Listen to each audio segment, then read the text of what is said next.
warahmatullahi wabarakatuh. Kami CGP Angkatan 11 Kota Semarang akan melaksanakan demonstrasi kontekstual coaching supervisi akademik yang terdiri dari observer, coach, dan coacher. Perkenalkan, bersama saya Sri Daryati, SMP Negeri 31 Semarang sebagai supervisor. Saya Muhammad Safil Umam dari SMA Negeri 4 Semarang sebagai coach. Dan saya Muhammad Hanif dari SMA 3 Semarang sebagai coach. Selamat menyaksikan. Selamat siang Pak Umam, gimana kabarnya hari ini? Selamat siang Ibu Sri Daryati. Alhamdulillah kabar saya baik-baik saja Ibu. Pak jenengan gimana? Alhamdulillah juga sehat Pak. Alhamdulillah. Kita diberikan kesehatan sehingga kita dapat bertemu di room ini ya. Sebelumnya saya ingin menyampaikan tujuan kita bertemu di room ini adalah mempraktekkan coaching supervisi akademik ya, yang nanti saya nanti akan sebagai supervisor, nanti Pak Umam sebagai coach, dan Pak Hanif sebagai coachnya. Baiklah, sebelum kita mulai praktek coaching supervisi akademik ini, saya akan menyampaikan beberapa pertanyaan untuk Pak Umam sebagai coach. Sebelumnya saya akan mendiskusikan dulu tentang rubrik penilaian kita hari ini, di mana saya akan mengamati dan menilai Pak Umam apakah sudah sesuai dengan rubrik penilaian atau belum. Rubrik penilaian ini terdiri nanti dari tahapan-tahapan alur tirta, yaitu tujuan, identifikasi, rencana aksi, dan tanggung jawab. Apakah sudah terlaksana atau belum? Bagaimana Bapak dapat menjadi pendengar aktif, mengajukan pertanyaan berbobot, dan memperdayakan coaching? Baiklah Pak, dalam praktek coaching ini, kompetensi coaching apa yang akan Bapak kembangkan? Jadi dalam coaching nanti yang ingin kompetensi inti coaching yang saya kembangkan adalah mendengarkan aktif, kemudian juga mengajukan pertanyaan berbobot, dan juga memberdayakan coaching Bu. Itu yang nanti kompetensi inti yang ingin saya kembangkan. Oke, baiklah Bapak. Jadi ada 3 kompetensi ya yang Bapak ingin kembangkan dalam praktek coaching kali ini. Lalu kompetensi mana yang secara spesifik yang ingin diobservasi, yang saya ingin observasi untuk Pak Umam? Jadi dari ketiga kompetensi intinya yang ingin saya kembangkan itu adalah kompetensi memberdayakan coach Bu. Jadi saya itu ingin membantu ya, membuat rencana aksi yang spesifik. Jadi membantu coach untuk menemukan solusi dari permasalahannya itu sendiri gitu. Oke, baiklah. Lalu menurut Pak Umam sendiri, apa indikator ketercapaian dari memperdayakan coach tersebut, Pak? Jadi indikator ketercapaiannya, coach dapat membuat rencana aksi yang spesifik, kemudian juga mencari solusi atau menemukan solusi atas permasalahannya sendiri. Oke, baiklah. Jadi coach itu dapat menemukan solusi dan dapat membuat rencana aksi berdasarkan pemikirannya sendiri. Betul, begitu ya, Pak ya.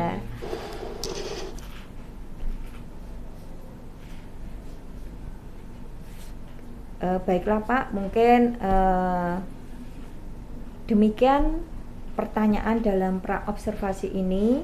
Silakan nanti Pak Umam dapat melakukan praktek coaching itu bersama Pak Hanif, dan nanti saya akan mengamati diskusi coaching Pak Umam dengan Pak Hanif. Baik Ibu, terima kasih Ibu atas arahannya. Sama-sama Pak.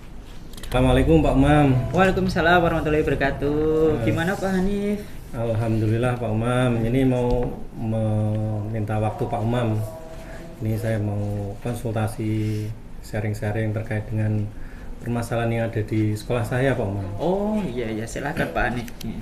Ini kebetulan tadi pagi saya lihat Pak Hanif kok itu seperti ada kayak beban pikiran gitu. Gitu makanya, ya. Ini kebetulan Pak Hanif datang ke sini menceritakan gitu kan. Okay. Baik, sebelumnya tadi Pak Hanif mengatakan bahwa Pak Hanif datang ke sini karena ada sesuatu yang ingin diceritakan. Betul Pak. Kira-kira apa Pak? Jadi gini Pak. Ini sudah 3 minggu ini Pak di sekolah kami kan kalau setiap Senin itu ada kegiatan apel pagi bersama anak-anak. Nah sudah dari sejak Juli sampai sekarang akhir September ini Pak.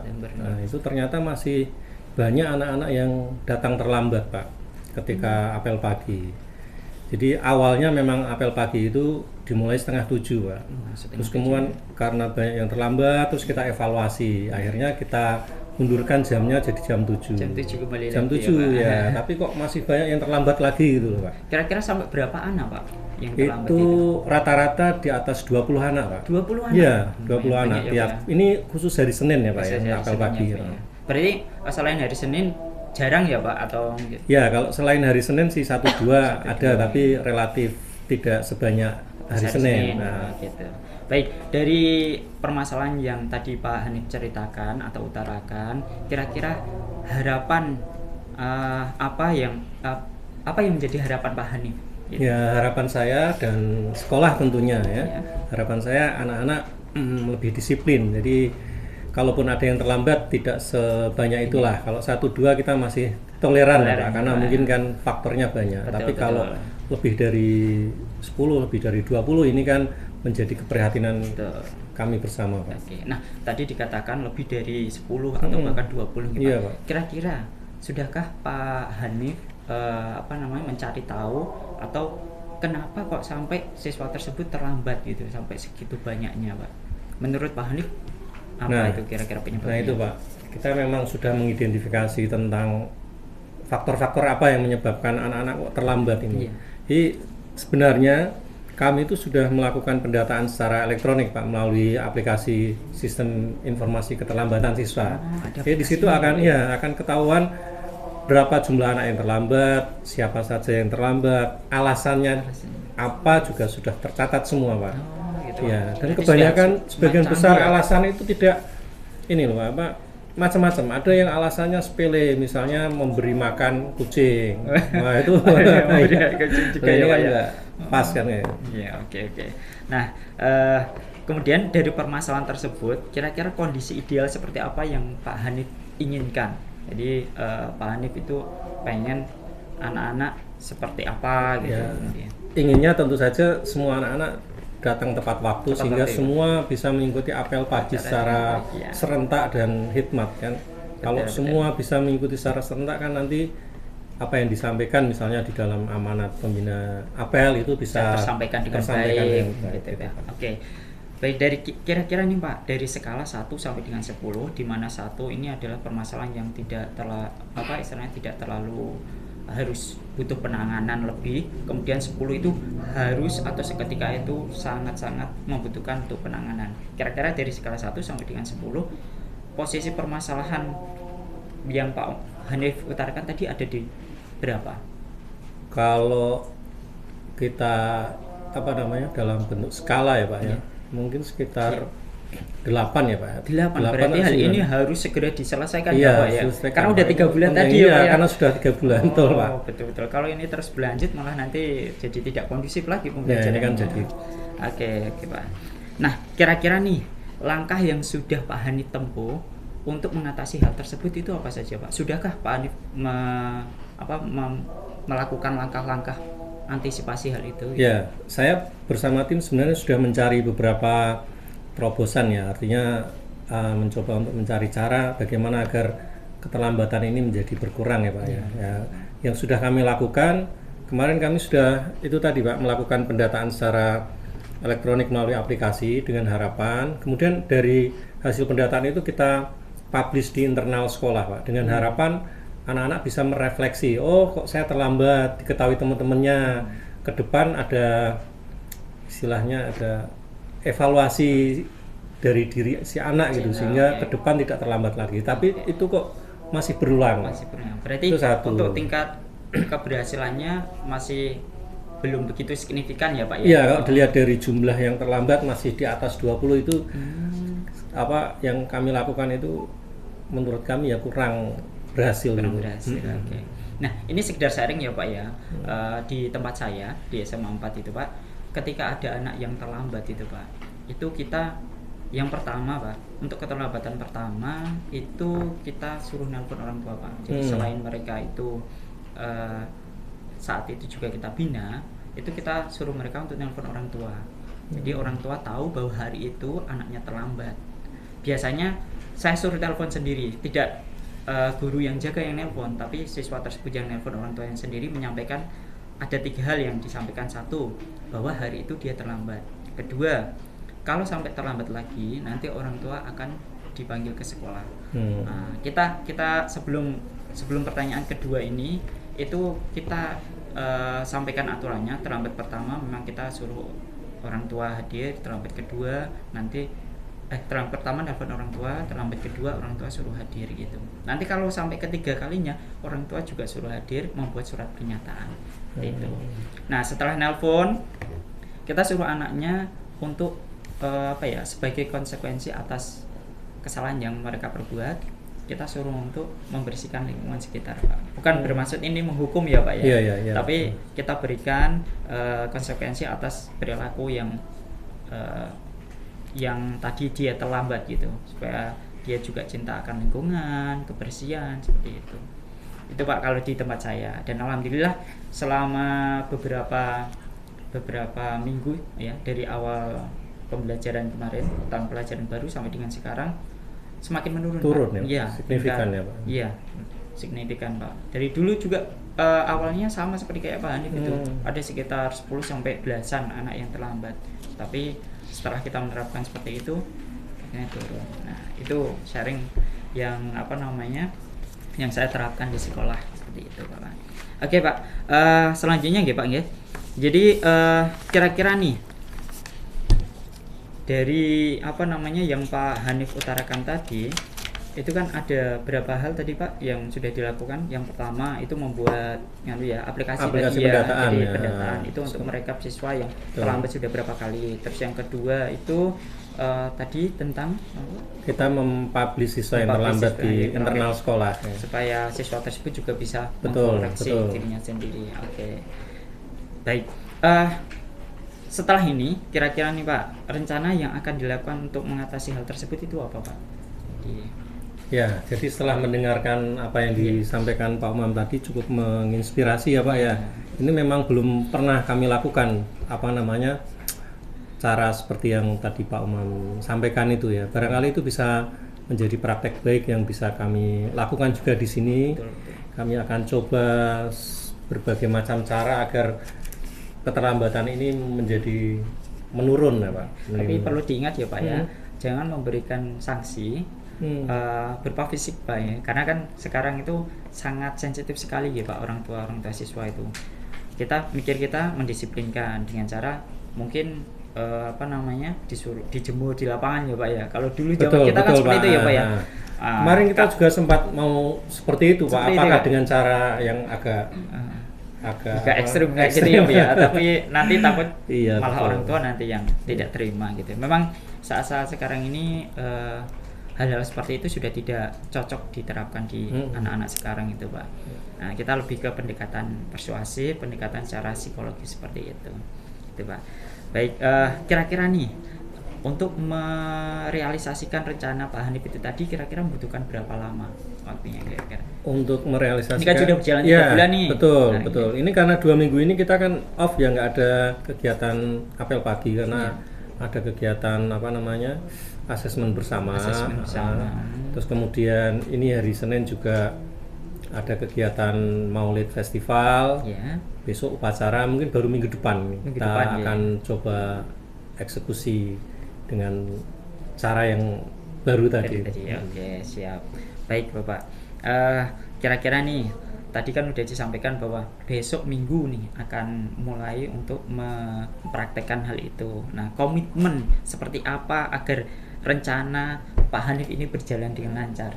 Ya tentu komitmen ini butuh dukungan semua pihak ya, tidak hanya saya pribadi tapi semua guru, termasuk di dalamnya STP 2K, BK juga, dan juga ini akan kita sosialisasikan dulu Pak, yang penting ke anak-anak. Betul. Akan kita sosialisasikan dulu, baru nanti hari Senin itu akan kita jalankan. Dukungan dari seluruh stakeholder sekolah itu sangat penting sekali ya Pak untuk keberhasilan dari rencana ini.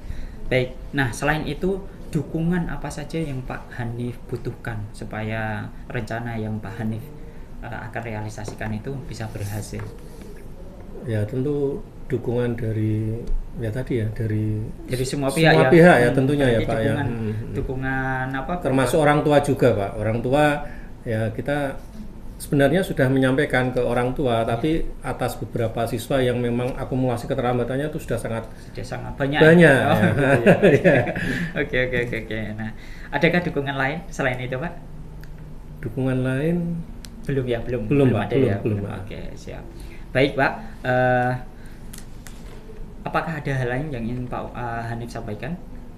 Saya kira itu Pak yang jadi Itu ya. permasalahan Baik. kami Pak. Ya, tadi sudah disampaikan oleh kita perbincangkan banyak hal ya. Tadi Pak Hanif juga sudah mulai menemukan jadi rencana yang akan Pak Hanif lakukan supaya permasalahan yang terjadi tadi bisa teratasi gitu ya. Baik, semoga rencana Pak Hanif kedepannya berjalan dengan lancar. Nah, sebelum kita akhiri, bagaimana Pak perasaan Pak Hanif? Ya, setelah ini perbincangan? agak sedikit berkurang bebannya Pak. Nah, setelah bebannya. mendengar pencerahan-pencerahan dari Pak Umam tadi Pak. Alhamdulillah Pak ya.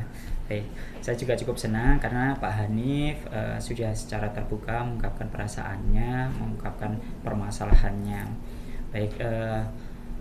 Baik, kita akhiri ya Pak ya untuk sesi coaching. Saya terima kasih loh Pak sudah mau berkenan mendengarkan keluh kesah saya. Ya Pak, sama-sama. Saya juga ucapkan terima kasih karena Pak Hanif sudah percaya sama saya untuk berkeluh kesah seperti itu. Baik, terima kasih Pak Hanif atas kehadirannya. Mari Pak. Terima kasih. Baiklah Bapak Umam, tadi sudah melaksanakan praktek coaching supervisi akademik ya. Lalu apa yang sudah Bapak lakukan pada saat melakukan coaching tadi yang menjadi indikator ketercapaian pengembangan yang Bapak inginkan? Baik. Sebelumnya cukup nervous juga ya Pak, iya Bu ya, kalau misalkan kita coaching dengan teman sebaya gitu ya. Jadi kita kan kalau biasanya kita ngobrol dengan dengan siswa gitu, seolah-olah kan kita memberikan instruksi, tapi kalau dengan teman sebaya kita ngasih instruksi kan juga pakai woh ya. Bu, jadi dalam kegiatan praktek coaching tadi itu saya sudah melakukan coaching dengan tahapan Alotirta Ibu. Jadi apa yang menjadi tujuan tadi sebenarnya juga sudah diutarakan oleh Pak Hanif. Saya juga sudah mencoba untuk mengidentifikasi permasalahan dari Pak Hanif tadi, kemudian rencana aksi yang akan dilakukan oleh Pak Hanif ke depannya, kemudian komitmen yang akan dilakukan seperti apa. Tadi Pak Hanif sudah menyampaikan seperti itu. Saya juga dapat alhamdulillah saya tadi berusaha membantu coach dalam menemukan solusi atas permasalahannya sendiri dan membuat rencana aksi ke depannya untuk penyelesaian permasalahan itu gitu. Oke, baiklah Bapak Umam, sekarang saya akan menyampaikan ya catatan hasil observasi berdasarkan praktek coaching yang sudah Bapak lakukan tadi. Berdasarkan observasi yang saya lakukan, Bapak sudah melaksanakan coaching itu dengan baik dan sesuai dengan alur tirta, yaitu sesuai dengan tujuan, ada identifikasi masalahnya, terus ada rencana aksi dan tanggung jawabnya sudah tampak. Kompetensi dalam mendengar aktif juga, mengajukan pertanyaan berbobot dan memperdayakan coach itu juga sudah tampak. Dalam memperdayakan coach juga sudah baik karena coach dapat menemukan solusi serta dapat membuat rencana aksi dalam menyelesaikan masalahnya. Lalu kompetensi apa lagi yang ingin Bapak kembangkan berdasarkan hasil praktek coaching tadi Bapak? Jadi kompetensi yang ingin saya kembangkan lagi adalah yaitu mengajukan pertanyaan yang berbobot Ibu, di mana pertanyaan ini itu bisa membantu coach untuk menemukan solusi dari permasalahannya. Nah, karena kan terkadang kita itu lebih cenderung memberikan instruksi ya. Nah, ini yang akan saya rubah, yaitu coba menggiring coach itu menemukan solusi atas permasalahannya dengan pertanyaan-pertanyaan yang saya berikan. Seperti itu Ibu. Baiklah Bapak Umam, semoga Bapak dapat melaksanakan coaching dengan lebih baik lagi ke depannya. Selamat siang Pak Umam. Ya, terima kasih sebelumnya Ibu atas arahan dari Ibu Sri Triati. Semoga kedepannya saya dapat memenuhi harapan Ibu ya untuk praktek coaching dengan lebih baik lagi. Okay. Terima kasih sekali lagi Ibu. Mari. Sama-sama Pak. Ya.